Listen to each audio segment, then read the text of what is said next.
আপনাদের সাথে আমি অঙ্কিতা। দেখে নেব আজকের সেরা 6টি খবরের হেডলাইন। প্রধানমন্ত্রীর তৃতীয়বারের জয়ে শুভেচ্ছা বার্তা আসলো ইতালি থেকে, পাল্টা ধন্যবাদ জানালেন খোদ মোদি।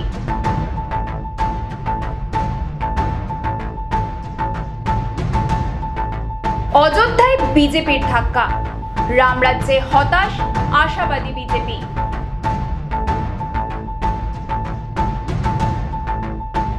আবারও প্রধানমন্ত্রী পদে শপথের তোড়জোড় মোদির। অনুমান 8ই জুন হতে পারে তার শপথ গ্রহণ।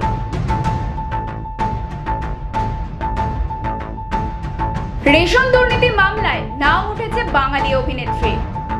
ইডির তলবে সাড়া দিলেন না আজও।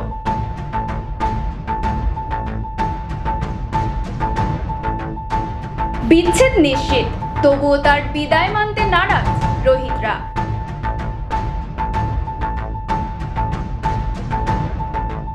আবারও বাড়তে পারে গরম, বৃষ্টি হলেও মিলবে না স্বস্তি। ভারত ইতালির সম্পর্ক গভীর করার অঙ্গীকার। 9 জুন প্রধানমন্ত্রী পদে শপথ নিতে চলেছেন নরেন্দ্র মোদি, এমনটাই জানা যাচ্ছে। তারই মাঝে প্রধানমন্ত্রীর জয় শুভেচ্ছা জানালেন ইতালির প্রধানমন্ত্রী মেলোনি। নিজের এক্স হ্যান্ডেলে পাল্টা ধন্যবাদ জ্ঞাপন মোদির। জর্জিয়া মেলোনি আরও বলেন যে তিনি নিশ্চিত তাদের বন্ধুত্ব আরও শক্তিশালী হবে, যা একত্রে কাজের মাধ্যমে দুই দেশকে একত্রিত রাখতে সাহায্য করবে। উত্তরপ্রদেশের ফৈজাবাদে রাম মন্দির অবস্থিত। 2018 সালে ফৈজাবাদের জেলার নতুন নামকরণ করা হয় অযোধ্যা।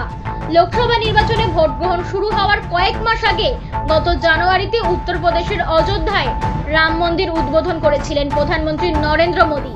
তখন মনে হচ্ছিল রাম মন্দির অবস্থিত অযোধ্যার ফৈজাবাদ আসনে তার দল বিজেপির জয় নিশ্চিত।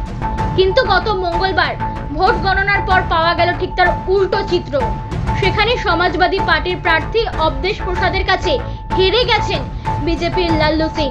2014-2019 সালের লোকসভা নির্বাচনে এই আসনে টানা দুবার জয়ী হয়েছিলেন লাল্লু। বুধবার বিকেলেই বিদায়ী মন্ত্রিসভার বৈঠক ডেকেছেন প্রধানমন্ত্রী। এদিন রাষ্ট্রপতির কাছে প্রধানমন্ত্রী পদ থেকে তিনি ইস্তফা দেওয়ার পরেই শুরু হয়ে যাবে নতুন সরকারের শপথ গ্রহণের কর্মকাণ্ড। সূত্রের খবর, প্রধানমন্ত্রী হিসেবে তৃতীয়বারের জন্য আগামী 8ই জুন সন্ধে শপথ গ্রহণ অনুষ্ঠান হতে পারে। ওই দিনই তৃতীয়বারের জন্য প্রধানমন্ত্রী পদে শপথ নিতে পারেন মোদি। এনফোর্সমেন্ট ডিরেক্টরেট বাঙালি অভিনেত্রী ঋতুপর্ণাকে একটি সমন জারি করে, যেখানে পশ্চিমবঙ্গের রেশন বিতরণ কেলেঙ্কারি তদন্তের বিষয়ে 5ই জুন তার অফিসারদের সামনে উপস্থিত হতে বলা হয়। এই মুহূর্তে ব্যক্তিগত কাজে মার্কিন মুলুকে রয়েছেন ঋতুপর্ণা। বিদেশে থাকার কারণে ইডি দপ্তরে যেতে পারেননি। ইতিমধ্যেই এই কথা তিনি ইডি আধিকারিকদের ইমেল করে জানিয়েছেন। পাশাপাশি অভিনেত্রী এও জানিয়েছেন 6 জুনের পর তাকে ডাকা হলে তিনি হাজির হতে পারবেন। ইডি সূত্রের খবর, ফের একবার তলব করা হতে পারে তাকে। তীরে এসেই ডুবেছিল তরি। বিশ্বকাপ ফাইনালে উঠেও ট্রফি ছুঁয়ে রিটেক। বিশ্বকাপ ফাইনালে উঠেও ট্রফি ছুঁয়ে দেখতে পারেনি টিম ইন্ডিয়া। গত বছর 19 নভেম্বর আহমেদাবাদ নরেন্দ্র মোদী স্টেডিয়ামে অধরায় থেকে যায় জয়লাভ। ফাইনালে ভারত হেরে যায় 6 উইকেটে। আর ঠিক ওই দিনই রোহিত শর্মাদের কোচ হিসেবে চুক্তি শেষ হয়ে যায় রাহুল দ্রাবিড় ও তার সাপোর্ট স্টাফদের। দ্রাবিড়ের চুক্তি শেষ হতে চলেছে চলতি টি-20 বিশ্বকাপের পরেই, কিন্তু তার চলে যাওয়া দেখতে পারবেন না রোহিত। নিজের মুখেই সেই কথা জানালেন বিশ্বকাপের মাঝে। বিদায়ের আগেই বুক ভেঙে চৌচির রোহিতের। তবে বিচ্ছেদ যে আসন্ন এবং নিশ্চিত।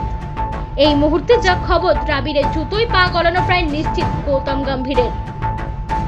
মঙ্গলবার সন্ধ্যায় হালকা বৃষ্টিতে ভিজেছে কলকাতা সহ পার্শ্ববর্তী জেলার কিছু এলাকা। বুধবার সকাল থেকে আকাশ মেঘলা। বিকেলের দিকে বজ্র বিদ্যুৎ সহ বৃষ্টির সম্ভাবনা থাকলেও স্বস্তি তেমন মিলবে না, বরং আগামী কয়েকদিনের মধ্যে তাপমাত্রা আরও বৃদ্ধি পেতে পারে, এমনটাই জানাচ্ছে আলিপুর আবহাওয়া দপ্তর। বুধবার বিকেলের দিকে কলকাতা সহ দক্ষিণের সমস্ত জেলায় হালকা থেকে মাঝারি বৃষ্টির পূর্বাভাস রয়েছে। সঙ্গে 30 থেকে 50 কিলোমিটার বেগে ঝোড়ো হাওয়া বইতে পারে। ব্যুরো রিপোর্ট, আরবি নিউজ।